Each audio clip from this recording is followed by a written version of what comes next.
Madame la préfète, l'école en France a fortement participé à la construction de l'État-nation. Il serait bien évidemment ici trop simpliste d'en nier certains effets positifs, notamment en termes d'accès au savoir ou d'ascension sociale. Néanmoins, comment ne pas vous rappeler que cette entreprise s'est réalisée au profit d'un seul modèle, jacobin, au profit d'une seule langue, le français, et au profit d'une idéologie politique pour le moins étriquée et souvent colonialiste. Votre version du républicanisme a reposé sur le laminage des identités et sur l'aliénation culturelle.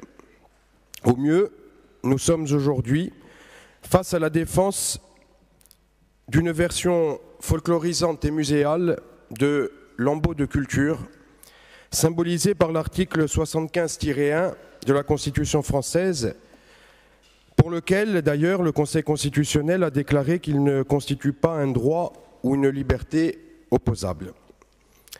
Au sujet du système éducatif français, rappelons quelques chiffres et faits.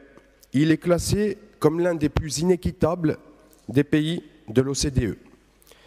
En outre, le taux de décrochage est d'environ de 10%, celui de l'illettrisme de 7%, près de 25% de non-diplômés parmi les 15-24 ans non scolarisés. Les quelques chiffres dont nous disposons ne sont guère mieux et souvent pires au sujet de la Corse. Autant de pourcentages, malgré certaines réussites, et vous en avez rappelé quelques-unes dans vos propos liminaires, qui démontrent finalement les limites d'un tel système. Sans angélisme, mais avec modestie, nous pensons que nous pourrions l'améliorer en Corse en prenant en compte nos spécificités et nos revendications. Par exemple, Madame la Préfète, la taille humaine de l'Académie, l'affectation au sein de l'Académie des néo-certifiés formés en Corse, ce que nous votons à travers des motions quasiment chaque année dans cette Assemblée, la prise en compte pérenne des contraintes liées à la ruralité et bien évidemment la prise en compte de l'identité et de la culture insulaire avec notamment la généralisation de la langue corse en reconsidérant par conséquent la formation, les concours et les programmes scolaires. Alors inutile de présenter ici les chiffres d'un prétendu bilinguisme dont l'organisation ne peut être que contestée et l'insuffisance critiquée. Avec, par exemple, et je ne retiendrai que ce chiffre, 2% de bilinguisme en lycée. De même, il est inutile de rappeler que l'État investit de l'argent à l'égard du Corse. Le monolinguisme également coûte de l'argent. En revanche, un professeur bilingue ne coûte pas un euro de plus qu'un autre professeur. Nous connaissons trop bien ces éléments de réponse pour ne pas s'en satisfaire. Et tous les acteurs s'accordent pour dire que le système actuel est défaillant et qu'il faut le changer. Madame la Préfète, notre majorité est profondément attachée à la jeunesse de l'île, à l'éducation et à la formation. De plus, le peuple corse a validé massivement un modèle de société bilingue.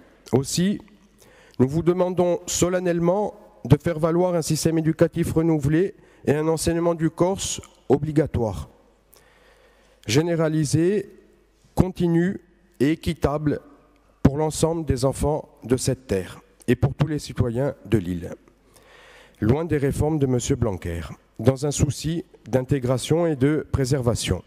Ceci, Madame la Préfète, et j'insiste, n'implique en rien une renonciation à l'égard du français, en rien. Cela suppose également de desserrer l'étau juridique qui contraint fortement le développement social de cette langue, comme vous l'ont rappelé des milliers de Corses, des milliers de citoyens sous les fenêtres de la préfecture il y a quelques jours, à l'appel du collectif Parlem Ugosu et d'une centaine d'associations que vous n'avez pas reçues directement. Comme vous le rappelle Madame la Préfète, cette Assemblée démocratiquement depuis près de 40 ans. Et j'en terminerai, comme le rappellent en outre les principales conventions internationales. Je vous remercie. Merci, chers collègues. Donc, la réponse de Madame la Préfète. Alors, vous me pardonnerez de ne pas répondre complètement à votre question, puisqu'un rendez-vous est programmé le 1er avril prochain entre M. Blanquer et les deux présidents de l'Assemblée et du Conseil exécutif, ce qui montre aussi que les fils du dialogue ne sont pas sont renoués, peut-être. En tous les cas, il y a un dialogue, puisqu'il y a des réunions avec les ministres. Donc, à cette occasion, les deux présidents pourront, bien sûr, exposer leurs demandes. Et donc, je ne répondrai pas, bien sûr, à la place du ministre. Néanmoins, par rapport à ce que vous venez d'exposer, je voudrais extraire quelques éléments relatifs à l'efficacité du système éducatif et le soutien de l'État à l'enseignement de la langue et de la culture corse. Alors, sur l'efficacité du système éducatif, le 20 mars dernier, la publication des indicateurs de résultats des lycées a placé la Corse au premier rang des académies, avec 4 lycées publics corses dans le palmarès des 20 premiers lycées de France.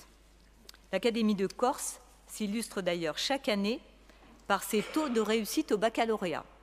Si ces résultats honorent la Corse, il s'agit aussi d'accompagner tous les enfants, les plus brillants comme les plus fragiles, et vous l'avez évoqué, les accompagner sur le chemin de la réussite. Et vous avez parlé beaucoup de bonheur, donc là on peut parler d'épanouissement. Comment ne pas citer aussi l'attention portée à la ruralité? Et j'y suis personnellement extrêmement attachée. N'oublions pas que l'école est un service public qui maille le territoire, et peut-être le premier service public. Dans le premier degré, j'ai noté avec satisfaction que 20% de nos écoles sont à classe unique et 40% comptent 3 classes au plus. Cette taille humaine aussi permet un enseignement sur mesure et qui produit donc aussi des résultats. Dans le second degré, 8 collèges sur 31 comptent moins de 300 élèves. Donc ça, c'est vraiment aussi la volonté de s'adapter à la réalité de la Corse. Et sur le soutien à la langue et à la culture corse, là aussi, des résultats sont à souligner. 56% des écoles maternelles sont bilingues, 40% des élèves du premier degré en filière bilingue, soit plus de 10 000 élèves, 40% des professeurs des écoles habilités en langue corse, grâce au grand plan de formation en langue corse. Alors, on peut toujours faire mieux, bien entendu, mais ce sont plus de 10 millions d'euros que l'État mobilise chaque année au soutien de l'enseignement et de la culture corse.